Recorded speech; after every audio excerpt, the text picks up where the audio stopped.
Eu quero começar esse vídeo contando uma história da minha época de faculdade. Para quem não sabe, eu sou engenheiro civil e durante o período do meu curso eu tive dificuldade, especialmente nos primeiros semestres, nos primeiros períodos. Eu, ao entrar na faculdade, tinha uma certa expectativa, mas essa expectativa foi sendo quebrada ao longo do curso. E chegou um momento, perto da metade da faculdade, que eu não estava satisfeito com o curso.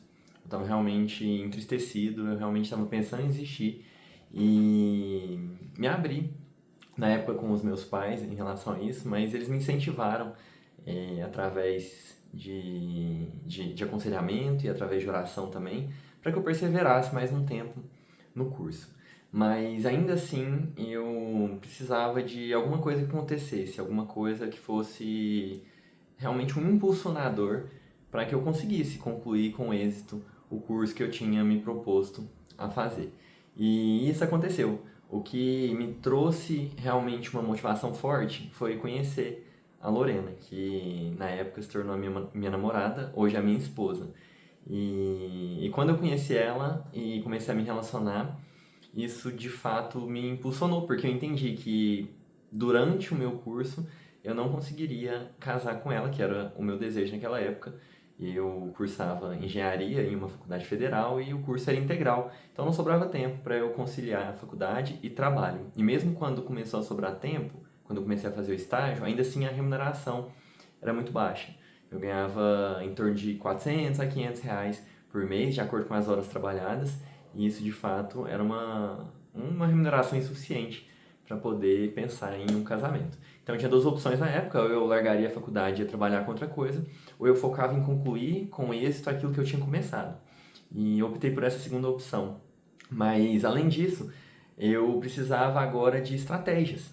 Não adiantava só a motivação, que era um motivo para eu continuar a faculdade, para eu buscar completar, mas eu também precisava de um plano de ação, precisava de uma estratégia para mudar a forma com que eu estava levando a faculdade.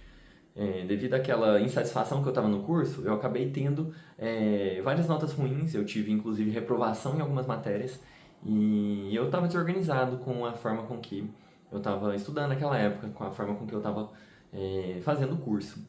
E nessa época coincidiu de surgir a oportunidade de assistir uma palestra na área de desenvolvimento pessoal, e eu me lembro de uma regra que a palestrante falou, e é essa regra que eu quero trazer para esse vídeo hoje. Essa regra ficou marcada na minha memória, eu consegui executar e com certeza ela me ajudou naquela época a concluir a faculdade e ela ainda tem regido hoje a minha vida, especialmente para executar alguns planos, alguns objetivos que eu tenho.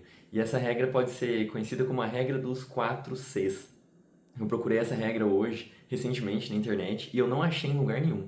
A única regra dos 4 Cs que eu achei se trata de marketing, e não é essa regra, não é sobre esse assunto. Então eu realmente acredito que a palestrante naquela época, eu me lembro o nome dela, ela se chama Thaís, eu acredito que talvez ela mesma tenha desenvolvido isso para a vida dela e passado isso adiante, e para mim de fato marcou muito. Então vamos à regra. O primeiro C, ele se trata daquilo que você precisa fazer quando você tem um objetivo na sua vida.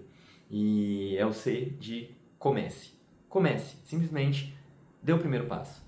A maior dificuldade às vezes que a gente tem em fazer alguma coisa é exatamente começar, é sair da inércia, é sair do estado de, às vezes, acomodação, o estado no qual a gente estava inicialmente sem começar a iniciar aquilo que a gente precisa fazer para executar o nosso plano ou atingir o nosso objetivo. Então, o primeiro C é de comece, comece.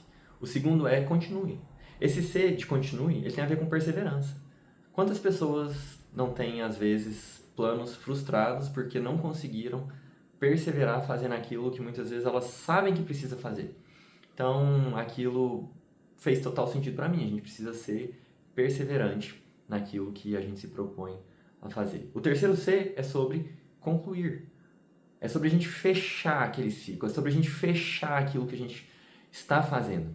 Então a gente precisa colocar isso como um alvo, colocar de fato isso no nosso pensamento para que isso nos motive a dar passo após passo, degrau após degrau. Então a gente continua até que a gente possa concluir aquilo que a gente se propôs a fazer. E até então parece muito óbvio. Tudo que a gente faz, todo mundo, mesmo que inconscientemente, sabe que a gente precisa começar, continuar e concluir. E o ponto de virada foi no quarto C. Aquilo realmente fez diferença para minha mentalidade, que é o C de celebre ou comemore. Quando você conclui uma atividade, quando você conclui uma etapa, eu vejo que é muito importante a gente ter um momento de contemplação, de celebrar, de comemorar, de fato ter alegria para aquela etapa concluída, por menor que seja. Então, a minha dica para você, e foi algo que funcionou muito para mim, é que você comemore ao concluir cada passo, mesmo que ele seja pequeno. Então, de forma prática, eu queria trazer um exemplo para a gente refletir aqui.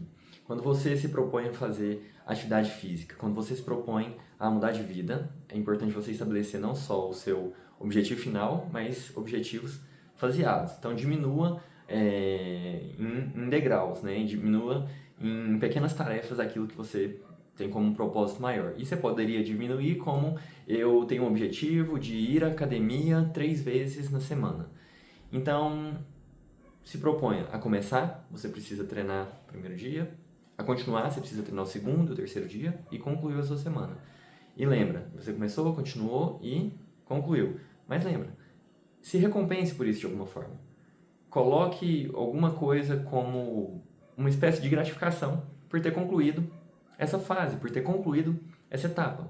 Eu poderia dar um exemplo. Se eu conseguir cumprir a minha meta de ir à academia 3 vezes na semana, após concluir, eu vou me gratificar no fim de semana, por exemplo, assistindo a um filme que eu gosto. Então, o fato de celebrar vai te ajudar de 2 formas. Primeiro, vai te ajudar a viver melhor, porque é parte da nossa vida que a gente se alegre, que a gente tem momentos tranquilos, momentos de descanso, de refrigério, de alegria. E vai te ajudar também em um mecanismo mental, porque toda vez que você tiver que fazer uma nova atividade, você vai sempre lembrar, mesmo que no seu subconsciente, que após concluir a etapa que você se propõe a fazer, você vai ser gratificado por isso.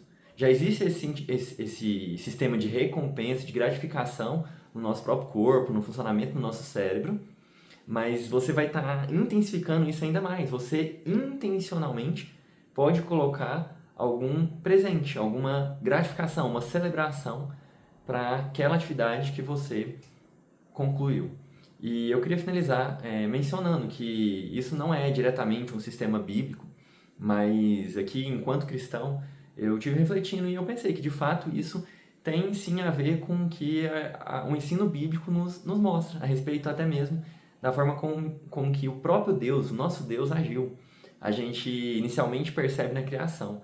Ao longo dos 6 primeiros dias, Deus começou a criação, Ele continuou a criação e Ele concluiu no 6º dia, inclusive com a criação do homem e da mulher. Mas o próprio texto bíblico menciona que no 7º dia, Deus descansou. Então, se até Deus ele começou, continuou, concluiu e depois ele descansou, segundo o texto, mas o descanso ele também é uma forma de celebração, é uma forma de contemplação. Se o próprio Deus ajuda dessa forma, eu acredito que isso pode ser útil aplicar no nosso dia a dia também. E outro exemplo que a gente vê o nosso Deus fazendo isso é sobre a história da redenção, a história da salvação. Deus, após a queda do homem, mencionou que ele enviaria um servo, que ele enviaria alguém que iria esmagar a cabeça da serpente, que venceria o mal. E nós percebemos que ele continuou com esse plano que ele já tinha traçado, ele já tinha começado, ele continuou com esse plano através dos profetas no Velho Testamento, falando a respeito da vinda de Jesus. Ele continuou com esse plano quando Jesus veio, quando ele nasceu, através do Espírito Santo, concebendo Maria, e continuou através do ministério de Jesus, continuou através da crucificação de Jesus. E ele completou esse objetivo, ele completou essa promessa, ele completou essa missão, quando Jesus menciona que estava consumado. Ele morreu e ele ressuscitou. Então ele completou aquela missão, ele começou, ele continuou e ele completou. Mas a gente percebe também que novamente ele celebrou. Porque Cristo, após ressuscitar, ele veio de encontro aos seus discípulos. Ele veio de encontro para que aqueles que ele mesmo escolheu, como diz a palavra, antes da fundação do mundo, pudesse se alegrar com ele, pudesse ter relacionamento com ele, desfrutar da sua presença. E não só os seus discípulos desfrutavam disso, mas o próprio Deus menciona na Bíblia que ele tem prazer nos seus filhos. Ele tem prazer em se relacionar com aqueles que ele separou. E essa celebração de Deus, ela começou através ali da ressurreição de Jesus e ela continuou. Ela continuou através da vinda do Espírito Santo, e essa é a forma com que o Senhor se relaciona diretamente com a gente hoje. E essa contemplação, essa comemoração, essa celebração da ressurreição de Cristo, ela ainda está continuando. E ela vai ter o seu ápice após a consumação dos séculos. Após a segunda vinda de Jesus, a Bíblia menciona que ele colocará, por fim, todo o mal, que todo choro vai passar, toda dor vai passar, toda lágrima será enxugada. E a gente terá, assim, uma celebração como nunca houve antes. A gente terá a grande ceia do Senhor. Então, se Deus age dessa forma, a gente também pode, entendendo essa característica de Deus, aplicar isso também na nossa vida, naqueles objetivos que o Senhor tem colocado no seu coração. Então, comece, continue, conclua, mas saiba desfrutar também do momento de celebração. Fica com Deus. Se você gostou desse vídeo, eu te convido a se inscrever nesse canal, deixe sua curtida, faça seu comentário. Se você tem alguma sugestão, vai ser muito bem-vinda aqui nesse canal.